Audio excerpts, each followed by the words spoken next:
Rumors, and more rumors. Hello, everyone, and welcome to Let's Talk Raptors, my channel, where you get news, analysis, predictions, and hot takes on all things Raptors, as well as some NBA. So the free agency is upon us. The negotiations can begin on June 30th, and the actual signings will occur on, I believe, it's July the 6th.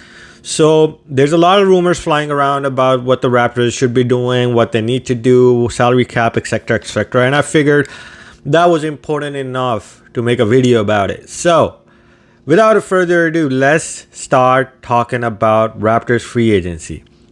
Now, before I get into the stuff that I actually want to talk about, let's talk about the players we currently have and the situations associated with them. So the first ones are the ones that are in contract, guaranteed contract for the 2023-2024 season, which include Pascal Siakam, OG Anunoby, Gary Trent Jr. after picking up his player option, Christian Koloko, Malachi Flynn, Scotty Barnes, Chris Boucher, or Otto Porter Jr., who also picked up his player option, Precious Achiuwa.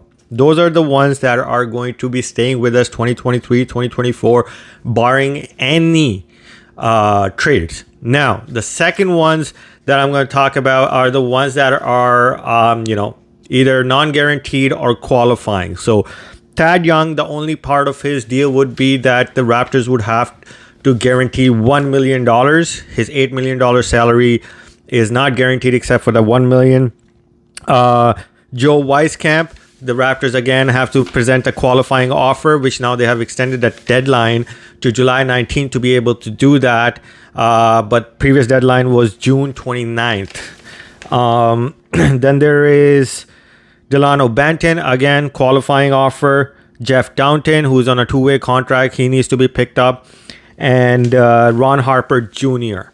Now, the deadlines are 29th and the 30th. Joe Wieskamp, like I said, went to July 19th. But for the rest of these guys, the Raptors need to either pick up their options, make a qualifying offer by the end of day today or tomorrow, depending on the deadline for each of them. Now, the next ones are the important ones that the Raptors are going to be working on is the free agents. And that includes Fred VanVleet, Jakob, and Will Barton. So that is the roster we're looking at, and that is exactly the players we're looking at, the situations with them. Now, if the Raptors, in free agency, what they're looking to do is, sign people, let people go. So let's get into what that would involve.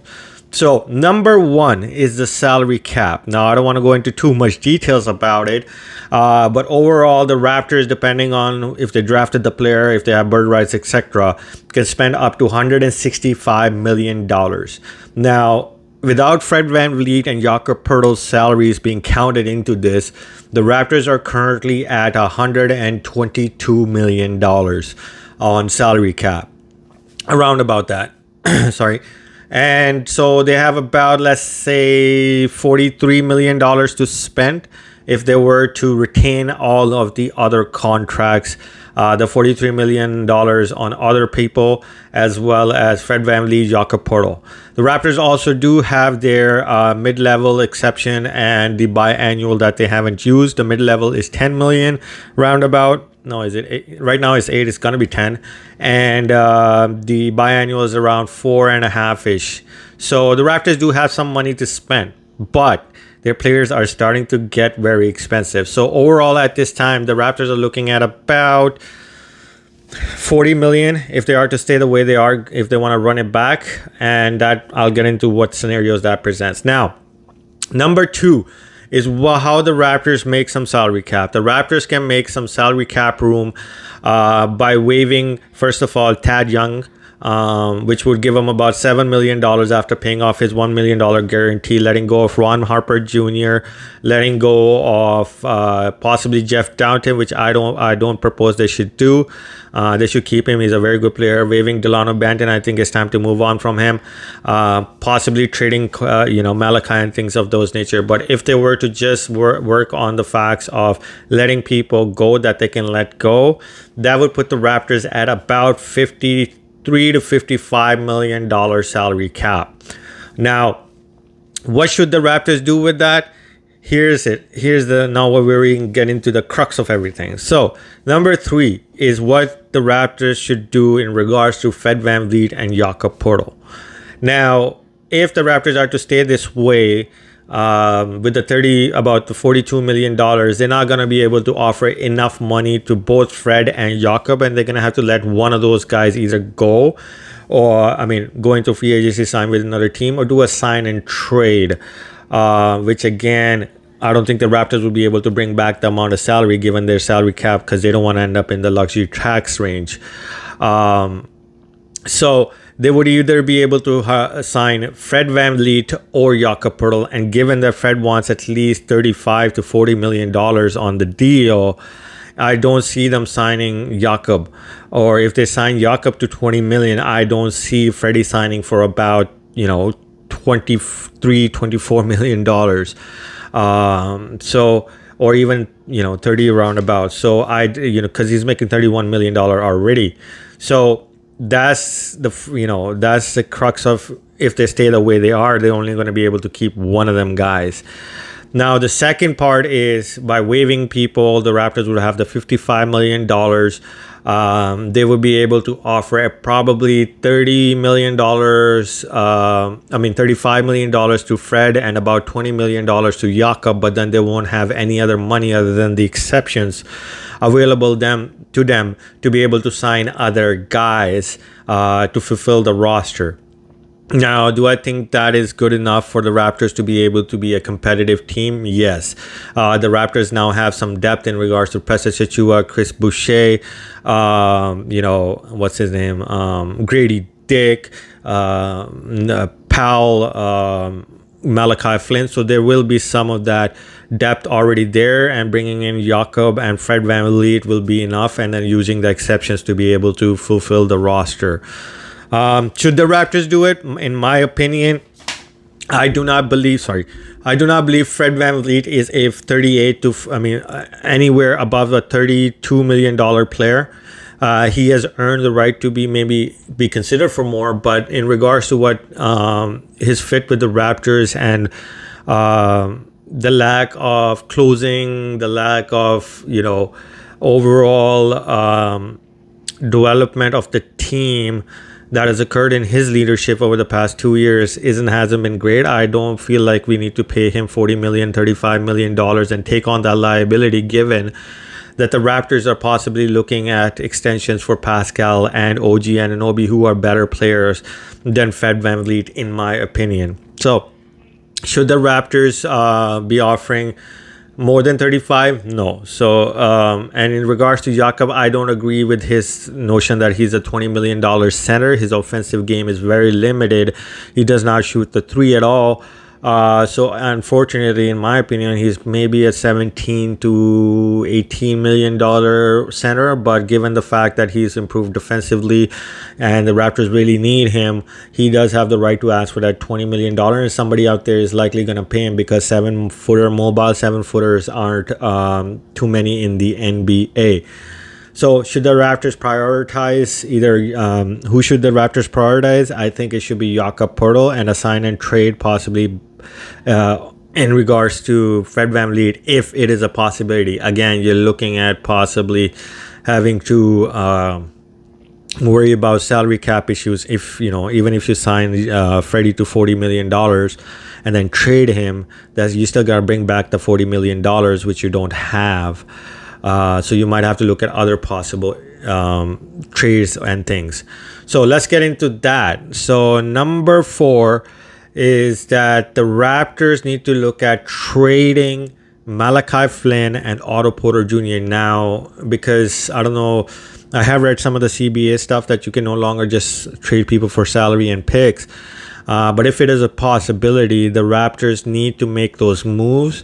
Those players Otto Porter Jr., like I read a meme that he's one layup away from being out for the whole season. And Malachi has shown absolutely no progress in regards to his game. So I think it's time to move on. There are teams out there that are looking for cheap backup point guards. There's teams out there that are looking for a wing that's about 6'8", 6'9". So I think the Raptors need to look into this and possibly get some sort of some sort of salary dump in a way, and be more flexible in regards to maybe possibly retaining both Fred and Jakob. But again, like I said, they're costing us too much, so I would rather have the Raptors let Fred go and maybe possibly sign Gabe Vincent, who's on the market. And look, if Jakob is costing us $20 million, and he doesn't, and he's also said that he wants to be more competitive, on a more competitive roster. Maybe look at some replacements like JaVale McGee or Mason Plumlee, or cheaper options, so you have more flexibility next year in order to retain OG Anunoby and Pascal.